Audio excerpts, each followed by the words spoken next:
In the heart of the vibrant city of Riverton, there lived a young man named Nathaniel Blake. He was the only son of a wealthy real estate tycoon and heir to a massive fortune. With money in his hands and pride in his heart, Nathaniel believed he was better than everyone else. He wore the finest suits, drove the most expensive cars, and dined at luxurious restaurants. To him, people without wealth were invisible, and their struggles meant nothing. But despite his riches, Nathaniel's life was empty.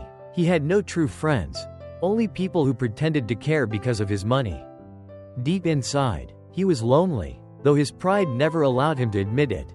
One rainy evening, while walking home from an extravagant business party, Nathaniel saw an old homeless man sitting under a flickering street lamp. The man's clothes were torn, his face weathered by hardship, and his body shivered in the cold night air. "Get out of my way, old man," Nathaniel said coldly, his voice filled with disdain. The old man lifted his tired eyes but said nothing. His silence irritated Nathaniel even more. With a cruel sneer, Nathaniel tossed a crumpled dollar bill onto the ground and muttered, "That's all you're worth." Feeling proud of himself, he turned and walked away. But just as he stepped around the corner, a sudden dizziness hit him. The world blurred, the sound of rain faded, and everything went dark. When Nathaniel opened his eyes, he found himself in a vast, dimly lit hall surrounded by towering shadows. His voice trembled as he whispered, "Where am I?" A deep, resonant voice echoed around him. "You have entered the court of truth. You have been summoned here to face judgment for your arrogance and cruelty." Before him stood a tall figure draped in silver robes, its face hidden behind a glowing mask. "I am the guardian of fates," the figure declared, "and today, your heart shall be weighed." With a wave of its hand, visions of Nathaniel's past appeared around him, his cold dismissals, his cruel laughter, the pain he caused those less fortunate. He saw himself clearly, selfish, unkind, and blind to the suffering of others. "Look at what you have done," the guardian's voice thundered. "Do you feel no remorse?"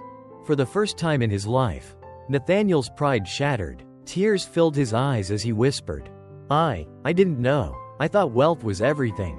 The guardian's voice softened but remained firm. "Your words mean nothing without action. You have two paths before you.